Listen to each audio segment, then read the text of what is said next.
When looking at the Force users in the game, we took a step back and decided what would we want to play and what would the fan want to play. We want to give players the opportunity to be the heroic Jedi like Luke Skywalker, or the darker, more avenging type of Jedi like his father Anakin.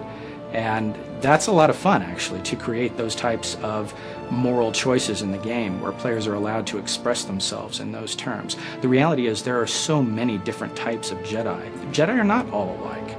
In Knights of the Old Republic, you were very much, you were an outsider. You were somebody who had lived their life and discovered that they were Force sensitive, and then were brought into the Jedi Order on Dantooine. In the Old Republic, where you were a Jedi to begin with, you've always been a Jedi. You're a part of that culture. You were raised according to their codes of honor. You've lived in that mindset all your life. My favorite thing about the look of the Jedi ship is kind of the rounded, sleek, red, almost hot rod look that they've got going. It looks like a very fast ship. But also, if something is there to interfere with your treaty making or anything, it's got to have some big guns to fend that off as well. We felt it was really important that every Jedi in the game has a lightsaber and wields it. You actually see the blades making contact, you see the sparks flying, you get that Star Wars feel of the lightsabers clashing. When two lightsabers collide, or look like they collide, that's all based on the animation. The two animations sync up, and we actually spawn an effect off of the lightsaber on that specific frame in the animation to where it looks as if the two sabers are clashing together.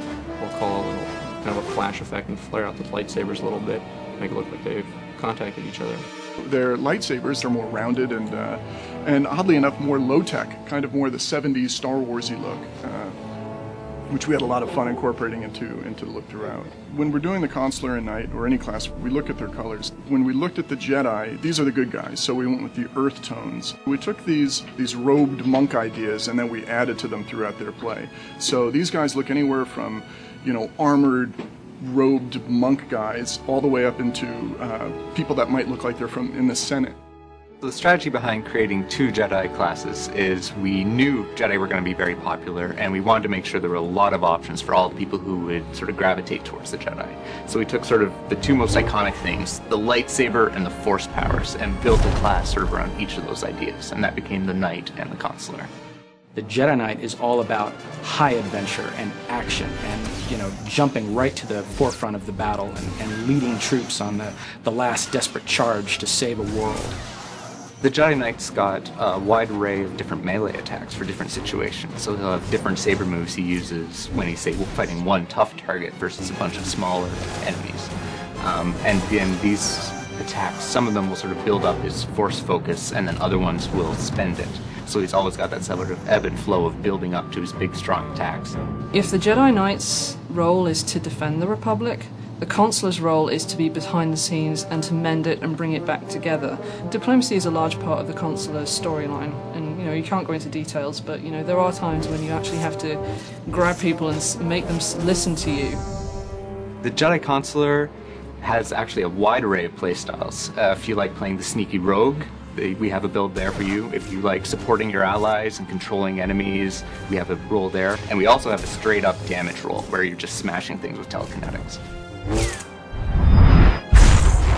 We've actually also built it so that if you do go down the healing route, your companion becomes more powerful as you level up as a healer. I like to have us think of as their powers as being kind of like a clean or focused energy, whereas their effects are going to be kind of like the cooler tones, kind of the greens and blues, and also pretty symmetrical. A lot of the effects, I like to have them look as if they're coming from the character. They're not really making magic between their hands and casting that. You can play through the Jedi Knight and get the great, big, thrilling action-adventure movie and play that all the way through, and then you can turn around and you can start a Jedi Consular character and get an entirely new story, just as exciting, but about all new things. If you want to get sort of the complete Jedi experience from Tor, you'd need to go through sort of both classes and experience different pieces of the puzzle. If you've been playing through sort of classes on the same side and then go through and replay them again, you'll do it with a much greater understanding. You may make some choices differently.